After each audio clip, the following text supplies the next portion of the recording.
Greetings. Welcome to week number 6.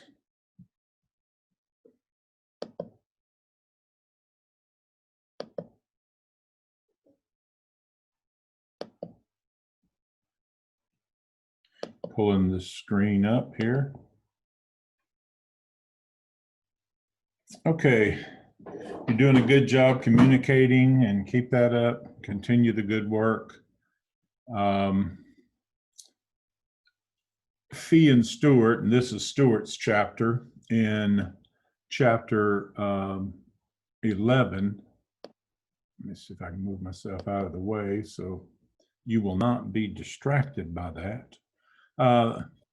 I enjoyed personally the Stewart's overview of the book of Psalms. One line I lifted: the Psalms help in expressing joys and sorrows, successes and failures, hopes and regrets, or simply to worship. It's a very emotional book. I thought it was interesting. He said that shepherds, and he uses the line, one does not easily herd sheep, herders. Sheep must be led, cattle are herded. He mentioned that the Hebrew poetry, it goes through the mind, or goes to the mind through the heart. That is, again, it's very emotional. I'm actually preaching a series through the book of Psalms because during the pandemic, it's really taken its toll on a lot of people's emotions, and it's been very helpful for me. The psalmist employed hyperbole, that is, a purposeful exaggeration. Sometimes people will say, does the Bible really mean that? But it's in order to express strongly and vividly that he is a sinner. So he's just using extreme language that we see throughout there. David wrote almost half the Psalms, some 73 in all. Moses wrote 1, Solomon wrote 2. I posted a resource here. You can click on the website, or you can copy and paste it, but you'll pull up this nice 337-page outline from globalprayer.com, and it's an excellent resource. It actually gives a little breakdown, a little overview of each chapter, even as suggested if you're going to preach or teach from the book of Psalms. So I think that will be a blessing. And they give more of a breakdown of who wrote what in the book of Psalms, much like Stewart did. So there are different types of songs: laments, that's both individual and corporate. And then the imprecatory Psalms. That's where we get the, oh, God, smite them, give them hemorrhoids. I mean, just, get them, God, that type of thing. And he explains it by neither sadness or gladness or sin. That's not sinful to feel that way. But bitterness, anger, hatred may lead one to sinful thoughts or actions, such as a desire or attempt to harm others. And so he's saying that Psalms is a reflection of what's in someone's heart. Not that anybody that's hearing the sound of my voice now would say, oh, God, I wish you would smite them. But maybe that thought goes through our mind there. I thought his point was they guide or channel our anger to and through God verbally, rather than to or at someone else verbally or physically. Remember the story, Stewart didn't mention it, but remember James and John, when they were rejected by the Samaritans, in Luke chapter 9, verse 54, that's when James and John said, Jesus, just say the word and we'll call fire down from heaven and consume them.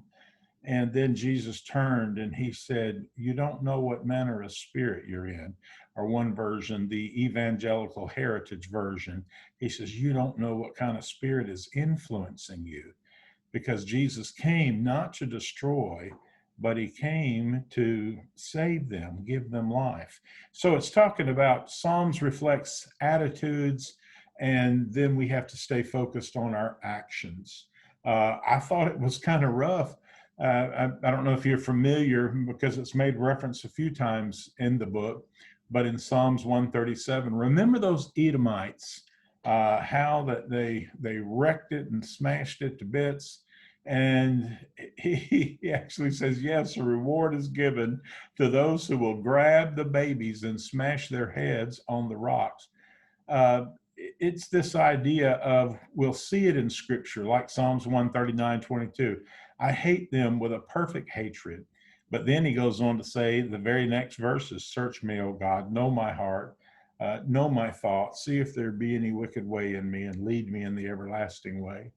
So when you have these emotions, I think this is such a great, great verse. If you're not familiar with the principle of using fear, worry, fret, anxiety as a trigger for prayer and praise. Philippians 4:6, Eugene Peterson's The Message, a paraphrase, when he says, instead of worrying, pray. Let petitions and praises shape your worries into prayers, letting God know your concerns. So if we could help our people to learn to use these things to trigger prayer and praise.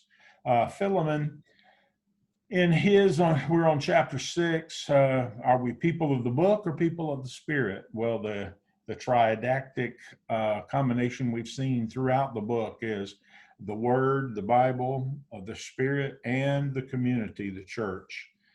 Then he shares those three stories in this particular chapter: Peter on the day of Pentecost. And then when he gets to Philip in the Ethiopian eunuch, this is a little, I think it's a great outline. And he's saying, study this story and we'll see how the Spirit actually kind of did lead and guide the church then, and how he wants to lead and guide now. Well, you pick up on the story in Acts 8:26, the Spirit led Philip. We need to be led by the Spirit. Jesus was driven by the Spirit, Mark 1:12, into the wilderness.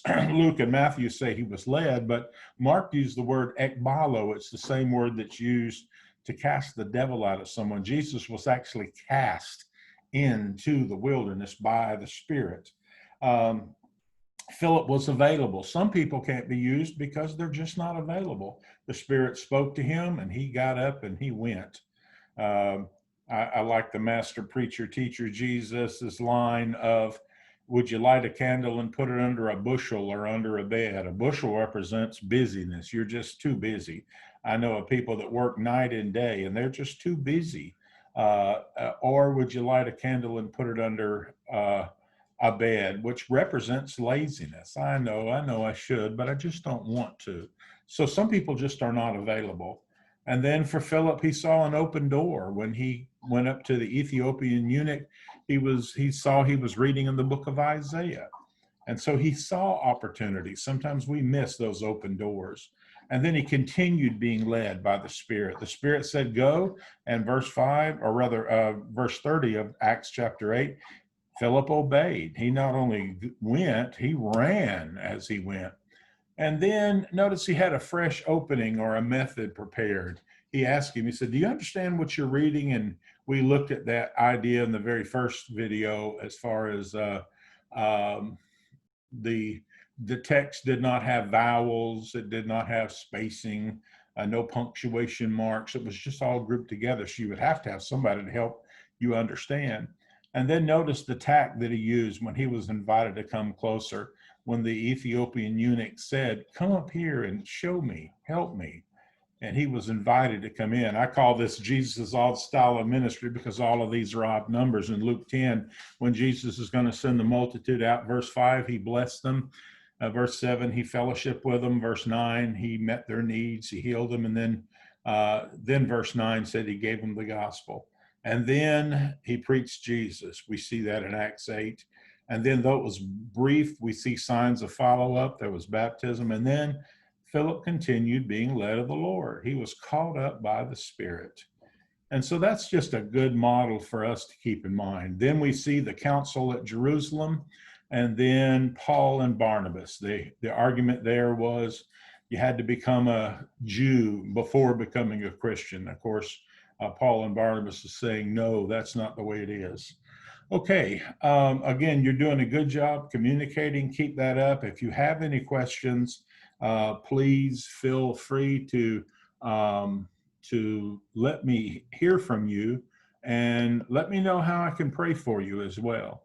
and let me know what's going on in your life. If you're preaching every service, I mean every Sunday or whatever, just let me know what's going on, and I want to partner with you. God bless you. Until next week.